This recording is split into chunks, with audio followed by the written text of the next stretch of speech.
Well, how are you doing today, darling? I am blessed. I couldn't be no more blessed than blessed. I got to tell you, it's an honor, a privilege, and a pleasure to speak with you today. And, of course, we're talking with you today, Shirley King, concerning your newest and best album yet called Shirley King, Blues for a King, which will be released this Friday, June 19th on Cleopatra Records. So how you feeling today? How am I feeling? Let me repeat that again. I don't think you heard me the first time. I'm feeling blessed. Blessed than blessed, okay? While everybody's talking about all this bad stuff going on, I'm looking at them like, what's wrong with y'all? Y'all didn't hear about Shirley King new CD coming out? Let me hear them get this CD out so I can turn this around. Yeah, I'm feeling really good. I've been so talking to people about this CD that I did not have nothing to do with but sing on it. And everybody, well, how did you come up with these ideas? And I'm like, man, I want to almost lie and say, well, I went in my closet and I thought about something and I got in touch with these guys that I didn't know, that I never met, but I can't do that. It was all Cleopatra Records and John Lester. Well, I had nothing to do with none of this. I didn't even know what songs I was going to sing. But see, they were very slick. They paid me a nice penny. So when they sent me the songs, I had no other choice but to sing them or get the money back. And I wasn't going to get the money back because I had spin ads for it.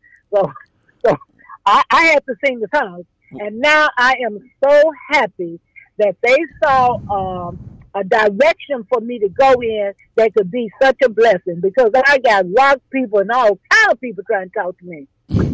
Oh, I tell you, this lineup that is on this album is all-star, 100% amazing.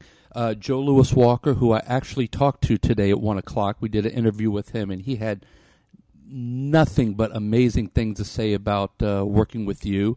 Elvin Bishop, Pat Travers, who I've worked with myself, Robin Ford, Harvey Mandel, Steve Cropper. I mean, these are just legendary players that you just got to be standing in circles spinning right now just thinking about all this great talent that's on this album of yours.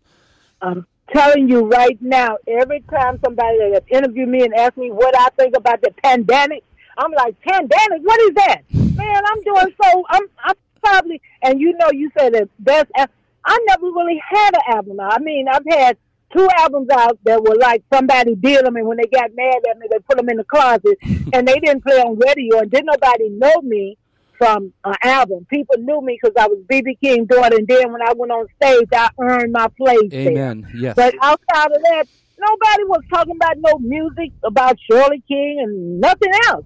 But this right here, I cannot believe. I talked to the people in Woodstock. I'm like, are you serious? You're up in Woodstock, and you hoping I come to Woodstock?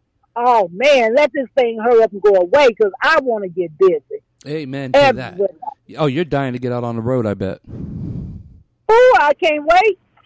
I might have to go out here and take my chance. I might have to get on stage and sing with a mask on my mouth. How about we just give you a megaphone and we'll get you a 3-piece and we'll put you on the corner there and you can just scream out to the top of the building. Don't play with me. Don't play with me, because I sure do it. I go down there and talk to our mayor, which is the mama of Chicago. I go down there and say, Mayor, I can help you out here a little bit. Let me put on this mask and stand over here on the lakefront and sing and let people know, don't stop and listen to me now. Just drop $1 in the bucket and keep on skating by. You know, I tell you what, talking to you, you are just so much like your dad. I had the pleasure of interviewing him and going backstage after a show here at Hard Rock in Fort Lauderdale. And my father was about 350 pounds in a wheelchair. And I think a lot of people didn't know that before your dad took the stage, he kind of sat in a wheelchair. They kind of pushed him to the side there where nobody could see. He would get up, walk up on that stage, take his seat, get that guitar, and just start playing his behind off. So I think what it was that when my dad came into the backstage area in his wheelchair and with his veteran's hat on, BB took a look at him, and I mean, there was a light in your dad's eye, and there were probably about maybe 14 people back there to see your dad, and my dad was probably the fourth person in line to see him. Now, although I did the interview, you would think that me and BB would have more to talk about or a connection because we had already spoke on the phone before. But no, he saw my dad, and they spent almost 1 hour talking. That your brother was there, and he comes up and he goes, "Hey, Pop, there's other people here, so, He put his hand up and he told your brother, he says, "Oh, no. This man's a veteran. He deserves my time." And that is the most unbelievable memory that I will ever have of your dad. And they were just talking about every little thing you could think of. These two people never met or spoke in their lives, but it was almost like they knew each other for a while. And that's the kind of impression that always sticks with me with your dad, just a phenomenal guy. He put certain people first. Just amazing. I love it. And that's why I keep telling people, they cry. Well, now some people interview me. Well, who you think? Nobody. My daddy did this, set it in the right order, broke the mold, and took it with him. Nobody. Because first of all, just because he played guitar and sing, that's what most of y'all can do. But all the other attitudes that B.B. King had, you'll never be able to go that step. Because those are steps that people don't know how to appreciate their fans. They think because they're famous, people have to come see them. They trying to figure out, B.B. King kept on touring many times. He had plays on. Well, why was people still going to see him? Because they knew he was going to treat them nice. They knew if they could get to him, they were going to get stuff signed. They knew they didn't have to be a VIP guest to get an autograph. I mean, the things that I've seen him pay security to work 2 or 3 hours overtime so he could sit in the dressing room and talk to people that did not believe they was going to get a chance to talk to BB. And he was sitting there like he was their best friend, joking and laughing and talking, because that was his life. Yes. He had no other life outside. He didn't have a wife to go home to. His family loved him for the money, so he knew friends, really in the background they were jealous, but they had to play it off because, hey, how can you act like you don't like B.B. King? But the thing with my dad, he didn't worry about none of that. He was so busy loving people till nothing else mattered. And he did it till the day he left this earth. When he couldn't do it no more, I saw him sit on that stage, pop his hands in his face and bend on his knees and just sit there and let the audience snap pictures like they was going crazy. Because most of them knew it was going to be the last time of seeing B.B. King on stage. I witnessed that night. And after seeing who I was, not saying who I was related to, but after seeing who I was, I have no other way to be. I was raised by that man. I learned all my years of being around him, watching him, and seeing what and how he did what he did. So there's just a matter of time. And he started really getting bigger and bigger and crossing over at 68 or 69 years old. Guess how old I am? I'm 70 years old. At 69, that's when this record company started putting all these different... They've never met me before. None of these people I have never met. Not one guitar, not even Joe Louis Walker. I've never met anybody. And they never met me. And this was my vocals down here in Chicago, sent back to L.A., and all those guitar players, wherever they was at, they probably got the track and listened to it and did what they wanted to do and sent it back. We are a bunch of unknown people, not knowing each other, but coming together like this in the spirit. I've never met the record label owner. I've never met John Locke. Well, I think with this album coming out, a lot of people are going to start to know who Shirley King is, and not because you're the daughter of B.B. King. And that's what my daddy wanted. That's what my dad always, he said, honey, I used to kind of get mad. Well, everybody's running around happy because they was your opening act. And he said, being my opening act, look, he said, some of these people don't even get paid for being my opening. He said, I want you to get paid for doing what you're doing. That'll help me not have to spend so much money. He said, but then again, I want you to be on the show because somebody put you there, a manager or an agent or something. So if you be in this business, be professional and have those people, because managers and agents do not talk to artists. They talk to each other. Yes. He said, when these go on my show, I don't put them on there. Half of the time, whatever promoter that have booked me will have an act that they want to promote. And they be done paid me, so I don't care who they promote, long as I get paid. That's right. And he just told me all kind of things And if I don't follow his advice now, I will never follow it because my dad actually told me how to be a star. He didn't bring me out there and push me out there on the stage and say, "This is my daughter, y'all got to hire," and drop. He never did that. I've never worked in any place, his BB King Club. I never did anything at the museum down there in Mississippi because my father didn't say nobody had to hire me because his name was up on the building. Yeah. It was up to me to get in there. So I think now, like my dad, when he first started working for a white audience and thought they had sent him to the wrong gig, I pretty much feel the same way right now. I'm like, whew, I'm being interviewed on rock stations. Yeah. Oh boy! Now, funny you say that about the white audiences because the shows that I went to that your dad headlined, most of the audience were white people. But that's what I'm saying. Isn't that amazing? How he But that's what yeah. That's what I'm trying. That's what I'm saying. When he first was able, got with Sid Steinberg, and Sid brought him to a new level of BB King. Yes. He had been to BB King touring and promoters running out the back door with the money and being on the black children's circuit, not making no money. But when he got with Sid Steinberg, that's when they kind of crossed him over with other artists bigger than himself, because Eric Clapton wasn't a blues artist, but he was bigger than BB King. Yeah. U2 wasn't a blues artist, but they all wanted to do with BB King. So I'm not fortunate enough to have Shirley King original music, so I have to sing other famous rock group music. But guess what that's bringing me? It's in a reverse how it happened for my father, but it's happening at the same identical time. Same time. But even though you're doing other people's music, you're bringing this music to a newer generation that has never heard it before. Right. And you're keeping the blues music alive. I mean, if you go to any state in this country and you just turn on regular radio, you're not going to find any blues stations anywhere, which is a gosh darn shame that you can't find blues unless you go to satellite or you throw a CD in or something like that. So by you reproducing this music that's been written and done by others in the past, it's bringing new light to new generations. That's exactly how I saw it. I was like, wait a minute. Now, because at first people were trying to be intimidated, because I have a lot of haters. You know, they want to be B.B. King daughters. And they hate me for being B.B. King daughter. And I'm pretty good at what I do, so they hate that too. But what I thought about, I was like, wait a minute.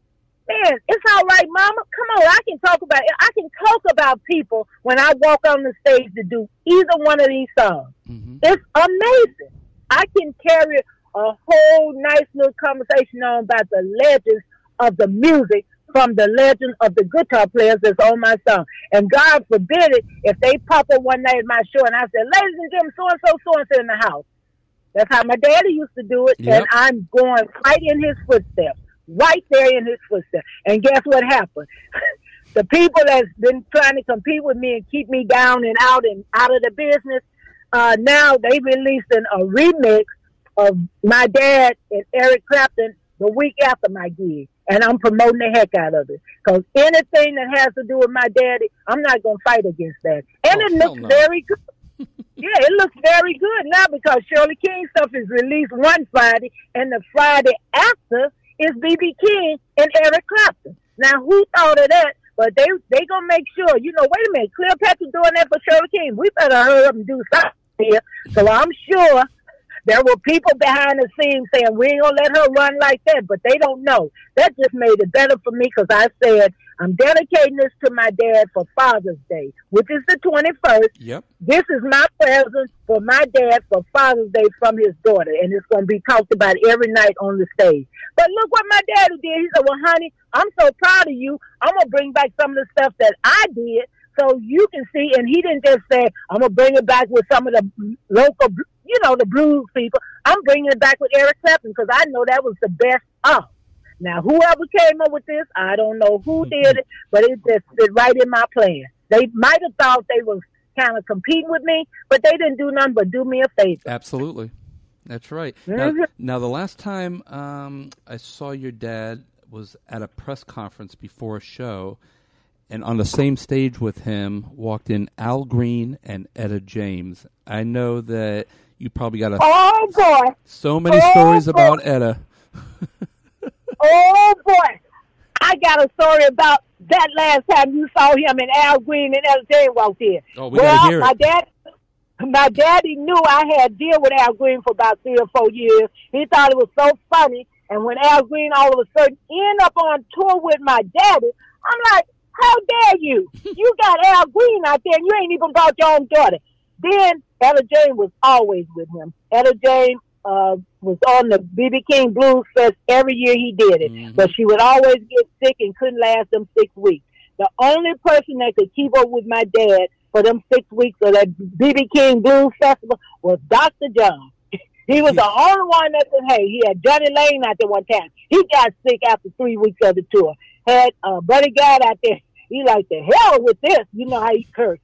And then he had, everybody went out there, just couldn't have enough wind to keep up with B.B. King on them blues festivals. So when he brought, he didn't bring it in, but when the promoters put Al Green out there on that tour, he got sick before the thing that was over with that they were doing. Oh, Lord. So a lot of people ran out there and found out, you don't have this like B.B. King. You know, you might keep up with him. Even I had to learn the hard way. His own daughter went out there trying to hang out with him. I wasn't even singing, just going from place to place with him. In less than 3 days, they done left me at a hotel. I'm running down the street hollering, hey, wait a minute. I ain't on the bus. But he did it on purpose to prove a point. You know, you out here and I'm working. I can't be late for my shows, even when it comes to my beautiful daughter. And he left me at that hotel in Palm Springs in the flat-out summer when the sidewalk was 170 degrees, 107 degrees. I'm running down there skipping because that sun was burning my feet up. Hey, they on the bus laughing. I get on that bus, I want to slap everybody on the bus like, that ain't funny. But I guarantee you the next morning I was sitting in the lobby. Okay? You ain't going to leave me no more. But I couldn't hang with my dad. It was supposed to be 3 weeks. I was supposed to stay out there. I lasted for about 5 days. Wow. Because I found out that was hard work. Your father was truly a dedicated man to his craft. What about what he did for little Joe Bonamassa?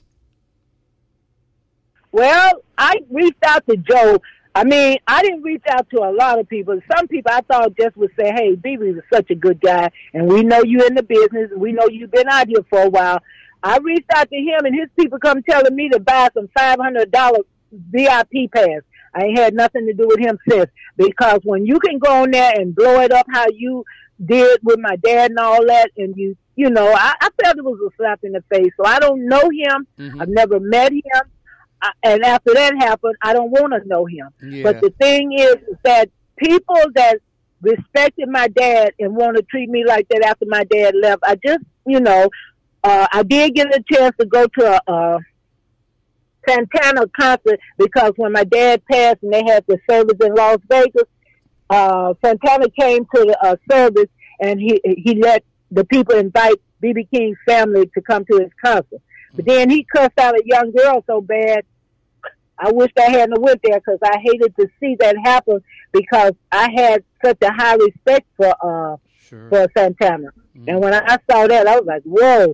And that's every time I saw somebody act a certain way, I always want to compare him with my dad. And it would always happen every time that people that just couldn't be B.B. King couldn't be B.B. King because B.B. King was this different guy that not one entertainer I ever met could control being.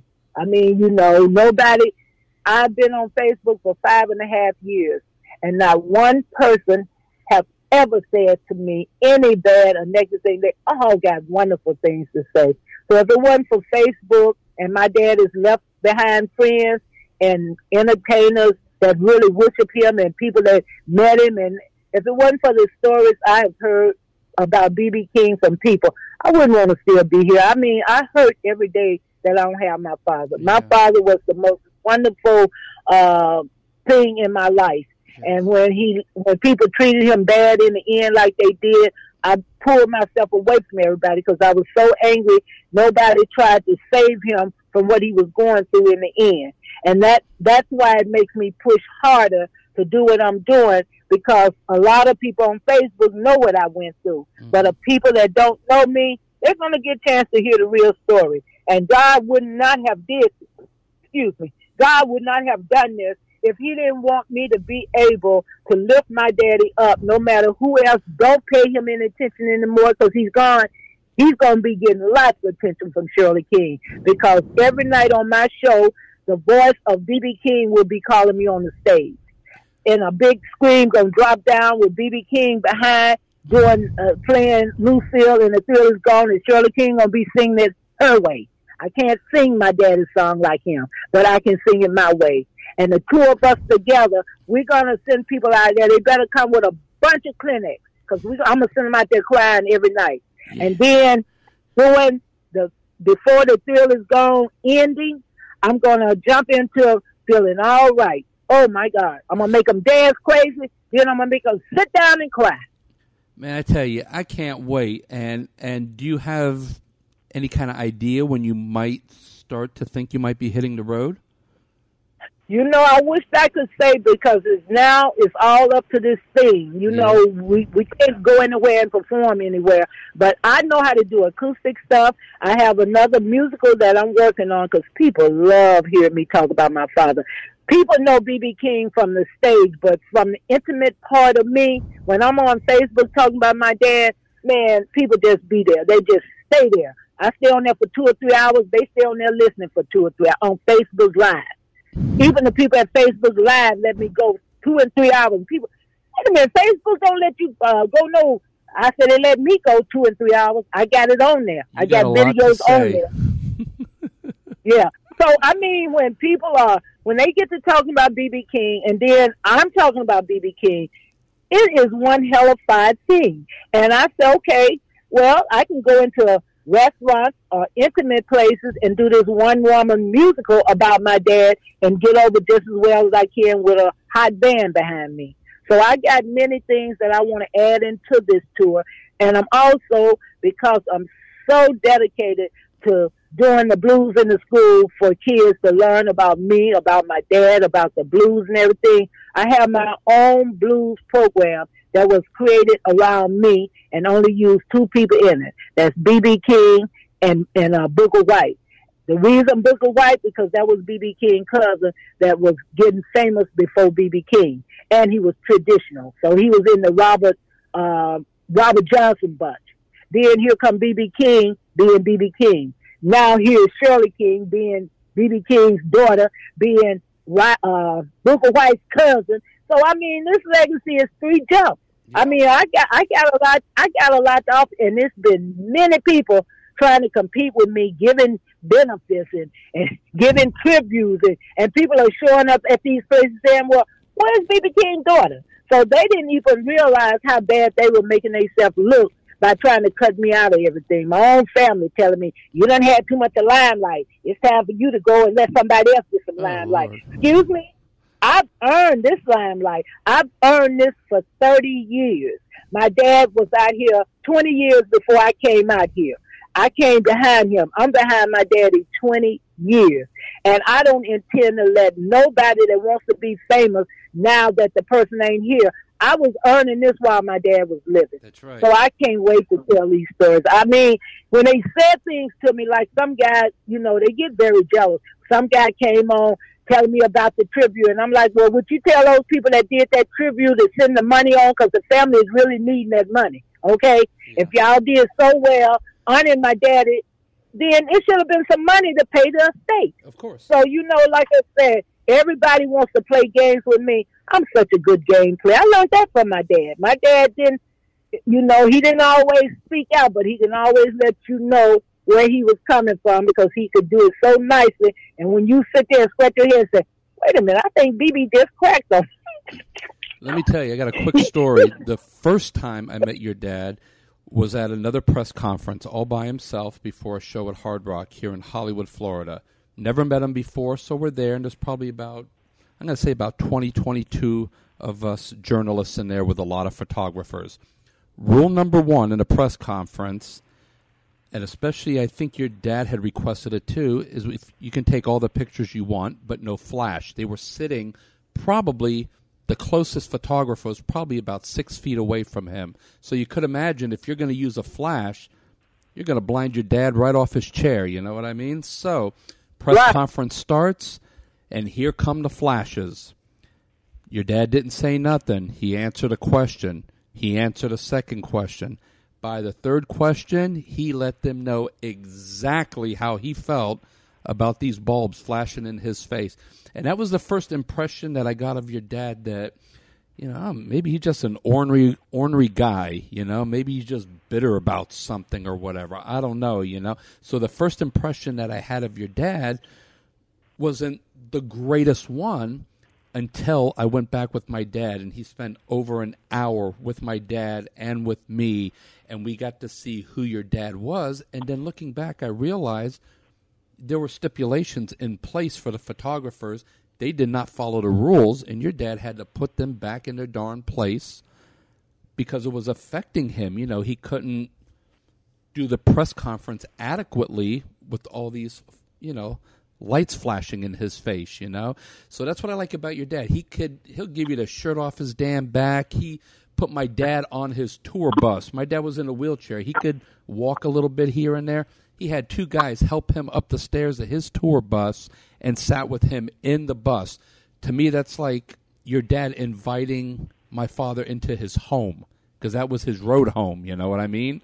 So you know, just to invite a total stranger.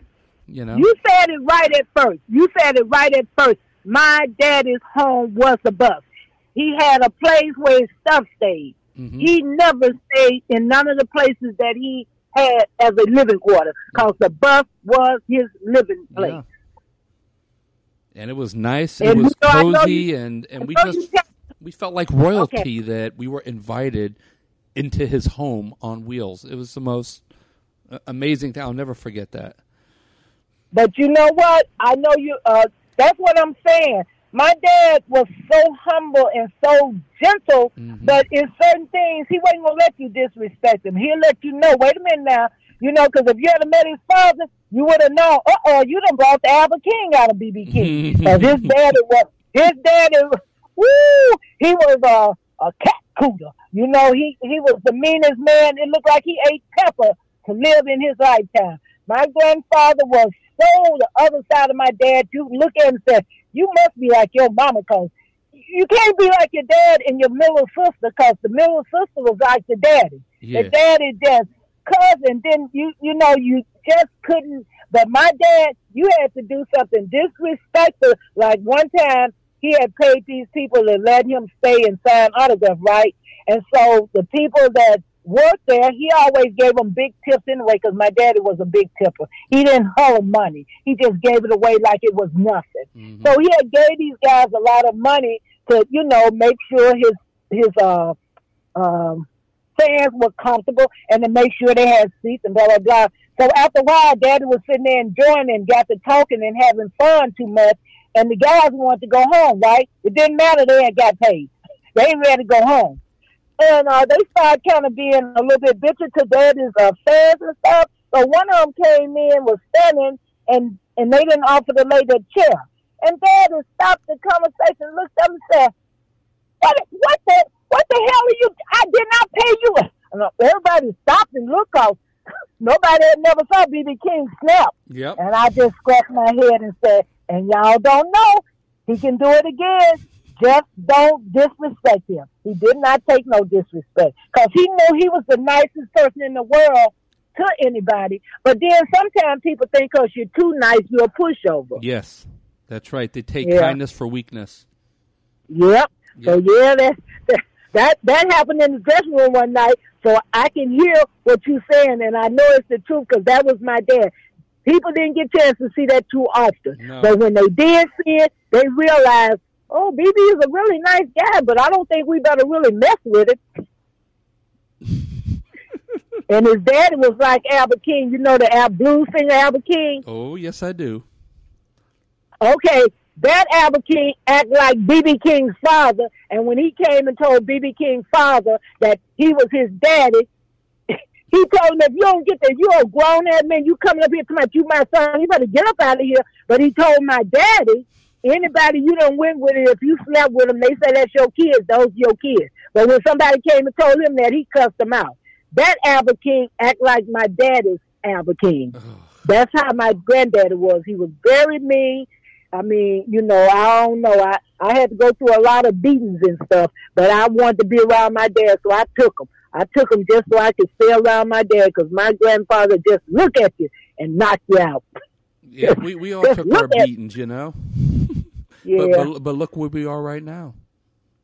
That's what I'm saying. You know, he didn't kill me because he feed me. He'll whoop your butt good, but he fed you. You know, he kept, when daddy wasn't doing good and struggling and everything, he took care of me for my daddy. But when my daddy kept trying to gamble and take the little money he was making and try to show out, my daddy told him, wait a minute, I got your baby here. You want to be a movie star and make some money, you better make some money. Otherwise, I'm going to take you out here to Firestone and get you a job with me. And ever since my granddaddy told my daddy that, my daddy's picked up and never looked back. He became one of the greatest to his father, the greatest son a father could ever have. Because my grandfather never had to want for nothing. Never. Well, yeah, my dad was one heck of a man. Definitely was. Great memories that I've had with your dad, and hopefully me and you can make some memories soon when you get on that road and we come out, and we're going to show you so much love and support. And again, we're talking today with Shirley King, whose new album, Blues for a King, will be released this Friday, June 19th, on Cleopatra Records. And you can get that pretty much, I think, on any streaming site, probably through Cleopatra's website, iTunes, Spotify, and all of that. Do you have a website, Shirley? They can get it through Apple Music, too. I just do my Facebook. I'm lit up on there, so people can Google Shirley King, Daughter of the Blues, and find me all over Facebook. I got about 10 pages, and most of them mention B.B. King. So when you get the one that say something about B.B. King, you would know that's mine. Oh, of course. I got and every picture on there is Shirley King and B.B. King, because I don't promote. I don't do politics. I don't do religion. I don't do nothing because my father told me not to do it. I don't do nothing but Shirley King and B.B. King. So you will know you hit my page because it's all about Shirley King and B.B. King. Amen. Well, on that note, I want to thank you so much for taking time out of your schedule to talk with rockbandreviews.com today. This was such a great interview. The stories are fantastic. Let me ask you this one quick question before we go. Is there going to be a book coming soon with all these stories in it? Well, there will be a second book because the first book they're not paying me for it. They got me to do a book right after my dad, about 2 years after my father passed, and the book was selling and nobody gave me no money. So I'm getting ready to do my own publication, and this will be a better book because the first book only talked about all the negative things that was happening after my father passed. This book will be full of love and stories that I will be able to smile while I'm telling them. I will cry while I'm telling them. Then people will sometimes remember because I'm going to interview some of the people that's been knowing Shirley King since she was a little girl. Well, awesome. Well, I'm actually on your page right now, and I just officially followed you. So we'll definitely keep in touch. Ooh. And go to that main page now. Go to that main page because that's where I blow up all them Facebook Lives. Ah, okay. Yeah, go to that main page where little Shirley King is on there with her dad. Then she got an autograph picture where he autographed it to me. That's the main page right there. Okay, that's the page. Yeah, I got it. All right. But I'll find you on that other page. Do you know which one it was you followed? Oh wait, what picture? I just what logged picture was off up? I just logged off my thing. Let me pull it back up again. I'll find you. I will find you. I'm finding it again. Where the heck did it go? Darn it! Dun, dun, dun, dun, dun. Damn it! I just had. Oh, here we go. Wait. Okay. So yeah, this one. This one I'm on right here. It says Shirley King, and it has a picture of you, and you're wearing a leopard print hat. Okay. I'll find it because I have, like I said, I have nine or 10 pages, and all of them are something about my dad, the BB King story, a tribute to BB King, daughter love, and everything is about Shirley King and BB King. So whichever one you hit on there, I will find you, and then I will, like you, so we'll be connected. Sounds good, Shirley. I never met you, but I already love you, and I can't wait to see you out on the road soon. Oh, thank you so much. And just let John know I called on time, and just make sure, because he is fussy. He's working his butt off for me and Joe. So I understand him, because it's got to be pretty hard to be setting up all these interviews, 8 or 9 interviews a day for both of us. I'm doing 7, 8 interviews. Joe is doing. So, and John is doing all that work. So just let him know that I did it on time, and we had a wonderful talk, and that would help me with John. All right, wonderful. Well, I'm going to message you through Facebook after we hang up, so you know it's me. Okay, then. All right. All right, sweetheart. God bless you, and we'll talk soon. And God bless you, and take care. Thank you, sweetheart. Bye-bye. Okay. All right, bye-bye.